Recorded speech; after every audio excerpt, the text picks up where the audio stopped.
1338 இது அயனோட melting point. நாம தினமும் லைஃப்ல யூஸ் பண்ற இரும்பு.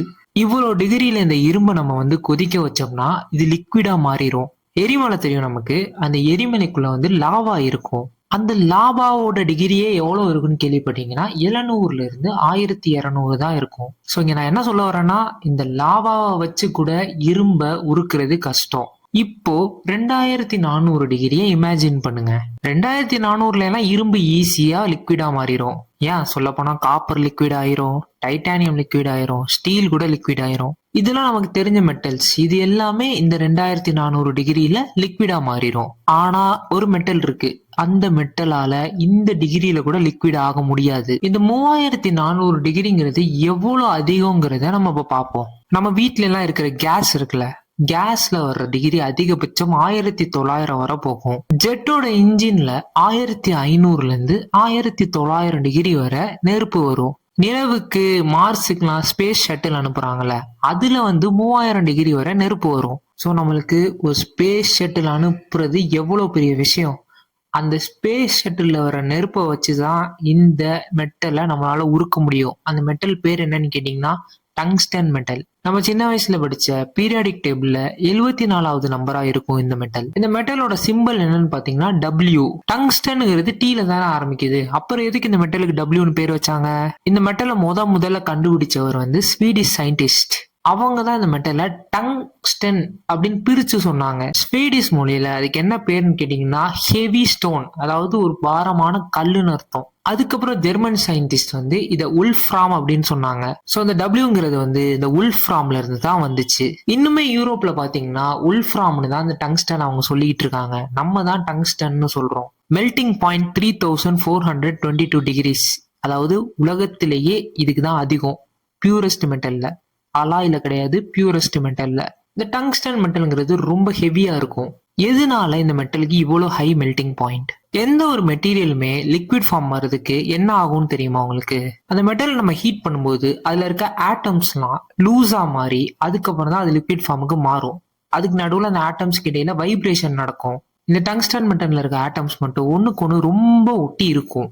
அதனால அந்த பாண்டை பிரேக் பண்றது ரொம்ப கஷ்டம். அதனாலதான் இதுக்கு ஹை மெல்டிங் பாயிண்ட் இருக்கு. ஸோ மெல்டிங் பாயிண்ட் அதிகமா இருந்துச்சுன்னா இந்த மெட்டலை நம்மளால அழிக்கவே முடியாதா? அது தவறான புரிதல். கிளாஸ் பார்த்திருக்கீங்களா? நம்ம வீட்டுல எல்லாம் யூஸ் பண்றோம்ல, அதோட மெல்டிங் பாயிண்ட் 700ல இருந்து 800 டிகிரி வரை வரும். ஆனா அதே கண்ணாடியை கீழே போட்டு உடைச்சோம்னா இன்ஸ்டன்டா உடஞ்சிரும். கிளாஸ்க்கும் ஹை மெல்டிங் பாயிண்ட் தான், பட் ரொம்ப ஃப்ரெஜைலா இருக்கு, கீழே போட்டாலே உடையுது.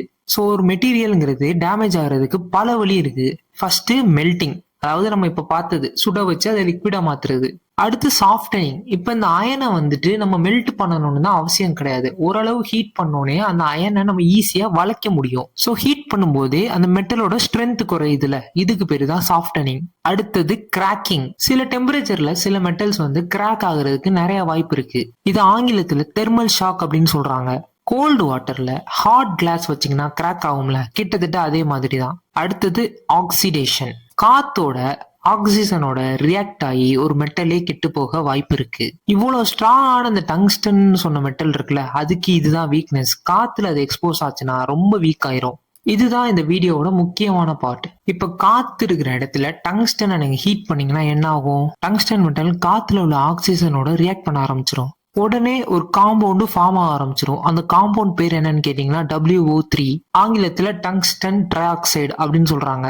ஸோ 3400 டிகிரி எல்லாம் போவேனா 850 டிகிரி கிட்ட போனோடனே இந்த WO3ங்கிறது ரொம்ப வாலட்டைல் ஆயிரும். அதாவது திடீர்னு கேஸா மாதிரி எவாபரேட்டே ஆக ஆரம்பிச்சிடும். காணாமே போயிடும், கொஞ்ச நேரத்துல லிட்டரலி டிசப்பியர் ஆயிரும். காத்தே இல்லாம வேக்கம்ல வச்சா மட்டும்தான் டங்ஸ்டன் மெட்டலுக்கு 3400 டிகிரி வரை பாயிலிங் பாயிண்ட் கிடைக்கும். ஆனா காத்து இருக்கும்போது அதுக்கு ஒரு வீக்னஸ் இருக்கு. இதனாலதான் இந்த மெட்டலை ரியல் வேர்ல்டுல அவ்வளவா நம்மளால யூஸ் பண்ண முடியல. சரி, இந்த டங்ஸ்டனை நம்ம எங்கெல்லாம் யூஸ் பண்றோம்னு பார்ப்போம்.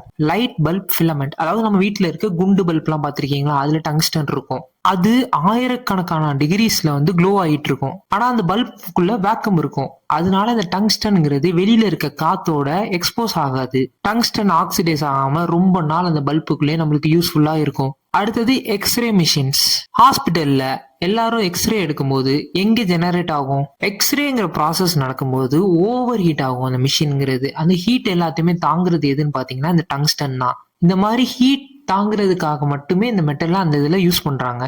அடுத்தது வெல்டிங் எலக்ட்ரோட்ஸ்ல யூஸ் ஆகுது. மெட்டல் வெல்டு பண்ணும்போது உங்களுக்கே தெரியும் எவ்வளவு டிகிரி வர போக வாய்ப்பு இருக்குன்னு. சோ அந்த இடத்துல ஹீட்டை தாங்குறதுக்கு இந்த டங்ஸ்டனை யூஸ் பண்றாங்க. அடுத்து ஏரோஸ்பேஸ் அண்ட் ராக்கெட் அப்ளிகேஷன்ஸ்ல ராக்கெட் இன்ஜினோட அந்த நாசில்ஸ்ல எல்லாம் எக்ஸ்ட்ரீமா ஹீட் வெளியில வரும். அங்கெல்லாம் டங்ஸ்டன் இல்லாட்டி டங்ஸ்டன் பேஸ்ட் அலாய்ஸ்னா நமக்கு என்ன தெரியும், ஒரு மெட்டலோட இன்னொரு மெட்டலை கலக்குறது. இந்த விஷயத்த அங்க யூஸ் பண்றாங்க.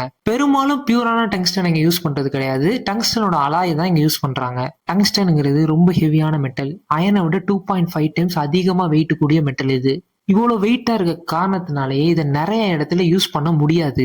அடுத்தது இந்த டங்ஸ்டனை கட் பண்றது ரொம்ப ரொம்ப கஷ்டம். ரொம்ப எக்ஸ்பென்சிவான டூல்ஸ்லாம் வேணும் இதை ஒரு ஷேப்புக்கு கட் பண்ணி கொண்டு வரதுக்கு. அடுத்து ஆக்சிடேஷன் தான் இதோட பெரிய எதிரி. அட்மாஸ்பியர்ல காத்து இருக்கும்போது இந்த மெட்டல் வெளியில வந்துச்சுன்னா எவாபரேட்டே ஆக ஆரம்பிச்சிரும். இதனாலதான் ரியல் வேர்ல்ட்ல பியூர் டங்ஸ்டனை ரொம்ப ரொம்ப ரேரா யூஸ் பண்ற பிரச்சனை இருக்கு. அதனாலதான் டங்ஸ்டன் அலாய்ஸை யூஸ் பண்றாங்க. சோ இந்த டங்ஸ்டன்ங்கிறது மட்டும்தான் எக்ஸ்ட்ரீம் ஹீட் ஹேண்டில் பண்ணுவான்னு கேட்டீங்கன்னா கிடையாது. ரெனியம்னு ஒரு மெட்டல் இருக்கு. இதோட மெல்டிங் பாயிண்ட் என்னன்னு கேட்டீங்கன்னா 3186 டிகிரி செல்சியஸ். டங்ஸ்டனோட கம்பேர் பண்ணும்போது கொஞ்சம் குறைவு. ஆனா இது ரொம்ப ரேரான எக்ஸ்பென்சிவான மெட்டல். என்ன பண்றாங்கன்னா இது டங்ஸ்டனோட கலந்து அலாய் மாதிரி யூஸ் பண்றாங்க. அடுத்து டான்டலம். இதோட மெல்டிங் பாயிண்ட் என்னன்னு கேட்டீங்கன்னா 3017 டிகிரி செல்சியஸ். ஆனா இதுக்கும் டங்ஸ்டன் இருக்கிற அதே பிரச்சனை. ஓப்பன் ஏர்ல ஆக்சிடேஷன் ஆகி இதுவும் எவாபரேட் ஆக ஆரம்பிச்சிடும். அடுத்து மோலிப்டம். இதோட மெல்டிங் பாயிண்ட் என்னன்னு கேட்டீங்கன்னா 2623 டிகிரி செல்சியஸ். இது கொஞ்சம் சீப்பர் தான், பட் இதோட மெல்டிங் பாயிண்ட் டங்ஸ்டனோட கம்மி. சோ நம்ம நினைக்கிறோம் ஹையஸ்ட் மெல்டிங் பாயிண்ட் இருந்தா அது பெஸ்ட் மெட்டல்னு. அப்படி கிடையாது. இந்த வீடியோ மூலியம் நீங்க என்ன புரிஞ்சுக்கிட்டீங்கன்னா ஹையஸ்ட் மெல்டிங் பாயிண்ட் மெட்டல்னா வேற, ஹார்டஸ்ட் மெட்டல்னா வேற, ஸ்ட்ராங்கஸ்ட் மெட்டல்னா வேற. அதாவது ஒவ்வொரு மெட்டலும் ஒவ்வொரு ஸ்பெசிபிக் ரீசன்ஸுக்கு யூஸ் ஆகுது. ஒரே மெட்டல் எல்லாத்துலயும் வின் பண்ணாது. அப்ளிகேஷனுக்கு ஏத்த மாதிரி பெஸ்ட் மெட்டீரியலா மாறும். வேக்கம்ல டங்ஸ்டன் கலக்கும், பட் வேக்கம் இல்லாம ஏர் இருக்கும்போது அது ஒண்ணுமே கிடையாது. சோ இயற்கையில எல்லாத்தையும் பண்ணக்கூடிய மெட்டல்னு ஒரு மெட்டல் கிடையவே கிடையாது. சரியான என்விரான்மெண்ட்ல சரியான டிசைன்ல அதுக்கு சரியான வேலையை கொடுத்தா வேலை செய்யற மெட்டல் கண்டிப்பா இருக்கு. எல்லா மெட்டலுக்குமே வீக்னஸ்னு ஒண்ணு கண்டிப்பா இருக்கு. இப்போ உங்கள்ட்ட எல்லாம் ஒரு கொஸ்டின், எந்த மெட்டலை நீங்க உலகத்திலே பெஸ்ட் மெட்டல்னு சொல்லுவீங்க? அதுவும் எதன் அடிப்படையில சொல்லுவீங்க? அப்படி ஒரு மெட்டல் இருக்குதா? அப்படி இருந்தா நீங்க கமெண்ட் செக்ஷன்ல சொல்லுங்க. என்னைய பொறுத்தவரை எல்லா மெட்டலுமே அதோட வேலையை கரெக்டா செய்யும் போது அது பெஸ்டா இருக்கும். அதே சமயம் அதோட வேலை இல்லாம நம்ம அதை பொறுத்துனோம்னா அது சரிபட்டு வராது. இந்த வீடியோ பிடிச்சிருந்துச்சுன்னா லைக் பண்ணுங்க, ஷேர் பண்ணுங்க, சப்ஸ்கிரைப் பண்ணுங்க. நான் உங்களை அடுத்த வீடியோல சந்திக்கிறேன். பை.